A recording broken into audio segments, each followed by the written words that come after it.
Tema kali ini adalah tentang restruktur versus takeover. Mana yang lebih menguntungkan? Nah, kali ini seru nih. Ada yang nanyain, saya antara ngambil restrukturisasi kredit atau mendingan ngambil takeover ya?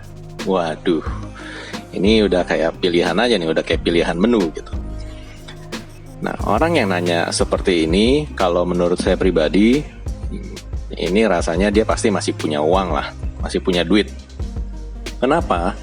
Karena untuk ngambil takeover biasanya itu ada biaya-biayanya gitu, dan biayanya itu lumayan tinggi juga. Detail biayanya nanti saya akan coba jelaskan di belakang ya. Gitu. Tapi yang pasti adalah kalau ada orang yang masih berpikirnya antara restrukturisasi kredit atau takeover mendingan yang mana, udah jelas dia pasti masih punya uang yang cukup kuat. Kalau kita bandingin antara restrukturisasi kredit dengan takeover, secara standar pasti saran saya adalah better coba aja dulu restruktur, nanti lihat penawarannya seperti apa.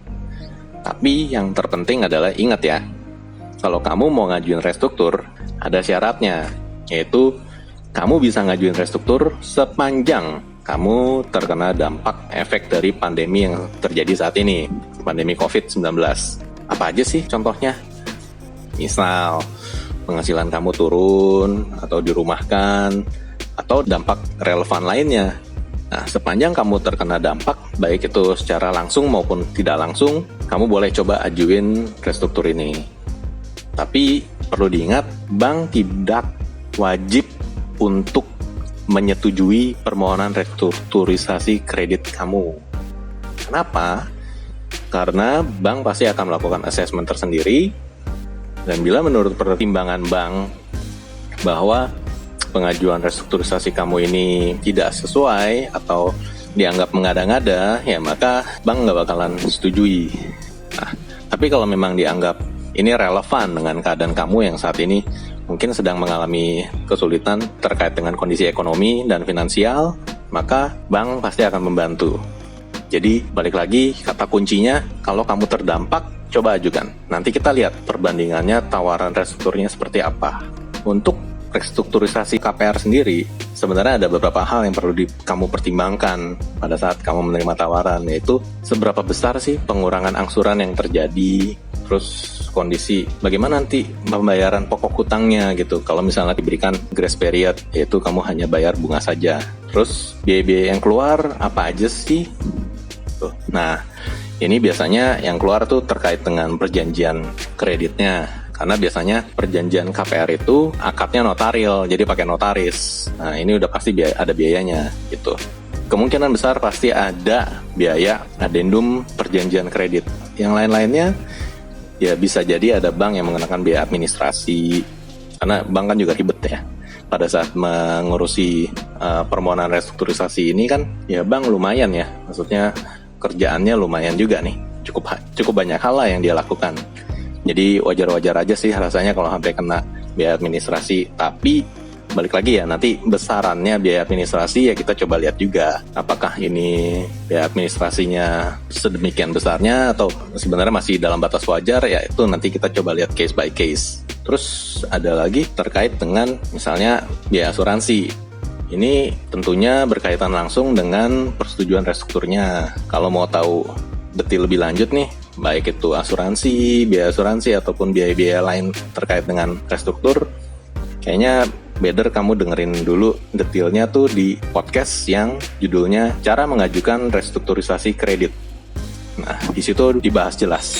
Jadi biar nggak dua kali bahas, tonton aja podcast itu ya. Terus biaya lainnya yang masih mungkin dikenakan sama bank, ada satu lagi sih, tapi ini mungkin nggak banyak bank lah yang mengenakan ini gitu, tapi ada aja sih.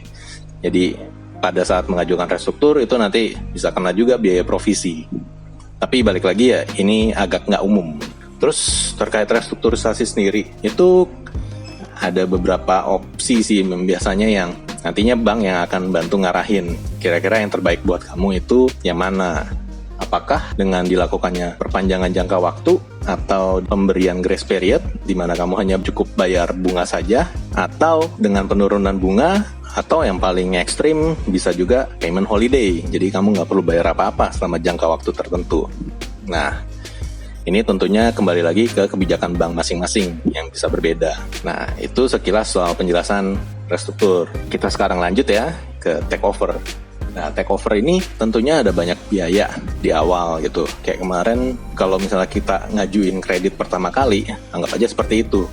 Yang pertama, pasti itu ada biaya appraisal. Biaya appraisal itu biaya untuk orang menilai kira-kira jaminannya harganya berapa. Terus nanti kalau misalnya udah disetujui dan kita mau akad, nah itu biasanya ada tuh biaya provisi, biaya admin, asuransi jiwa, asuransi kerugian. Ingat ya, di sini asuransi jiwa, asuransi kerugian ya kita bayar full lagi nih dari depan gitu selama jangka waktu KPR yang kita ambil. Terus selain itu biasanya ada biaya untuk perjanjian kredit, biaya APHT lagi, dan ada biaya untuk roya gitu, karena sebelumnya misalnya udah dijaminkan di bank lain. Nah, pada saat mau di take over ke bank penerima take over, maka APHT yang sebelumnya harus diroya dulu. Nah, itu kena biaya juga sih. Cuma buat yang mau ngajuin take over untuk kondisi-kondisi seperti sekarang ini, ya tentunya ada syarat juga lah gitu. Yaitu yang paling utama yang satu, masih punya income-nya jelas. Dan yang kedua, bukan industri yang masuk watchlist. Kenapa? Karena zaman susah kayak gini ya, bank juga lebih baik bertindak sangat berhati-hati dengan mengeluarkan kebijakan selective lending. Jadi benar-benar seleksinya itu dilakukan ketat, sehingga ya pada saat setiap kali melakukan pencairan kredit ya nggak berujung pada masalah. Itu sih. Jadi karena bank benar-benar selektif, bisa jadi ya prosesnya maupun pengajuan kamu ya karena lebih berhati-hati tentunya, maka otomatis jadi lebih lama juga gitu. Tapi jangan takut kalau kamu bingung nih, saya dapat tawaran restrukturnya kok kayak gini amat ya, kira-kira ada alternatif lain nggak ya? Nah, kalau kamu bingung dan emang bener ngerasa kayaknya better saya coba konsultasi deh supaya saya tahu kira-kira mana yang bener-bener bisa ngebantu saya nih, ngeringanin angsuran saya gitu. Nah, jangan ragu, konsultasi aja ke kami, ke KPR Academy. Bisa ngisi form konsultasi di website kami di kpracademy.com. Dan tentunya kita pasti akan memberikan rekomendasi yang terbaik buat kamu. Para ahli di kpracademy.com tentunya akan memberikan rekomendasi yang benar-benar custom sesuai dengan kondisi kamu juga. Tapi di satu sisi, minta tolong, kalau kamu mau konsultasi, pastikan bahwa kamu siap untuk terbuka apa adanya. Karena kalau kamu ada yang disembunyiin atau ada hal-hal yang kamu nggak ceritain, ya itu nanti hasilnya bisa fatal sih gitu. Karena balik lagi, sebenarnya apa yang para expertnya di KPR Academy ini lakukan adalah sama seperti pekerjaan dokter dalam mendiagnosa suatu penyakit. Jadi pasti akan nanya banyak hal. Nah, kalau ada hal-hal yang kurang disampaikan, tentunya rekomendasinya bisa berbeda gitu. Jadi mohon kerjasamanya juga buat teman-teman yang mau konsultasi dengan KPR Academy, bersikaplah terbuka. Ngomong soal takeover, ada keuntungannya juga. Pada saat mengajukan takeover, sebenarnya kamu bisa ngajuin juga untuk top up atau nambah fasilitas. Apa sih top up itu, bagaimana ngajuinnya, dan keuntungannya apa? Nah, itu nanti kita akan bahas di podcast yang berikutnya ya.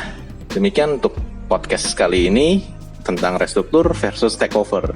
Kalau kamu suka dengan konten podcast kali ini, silakan klik subscribe dan klik tanda lonceng ya. Jadi nanti kalau berikut-berikutnya kita ada upload video lagi, kamu langsung terinfo dari YouTube.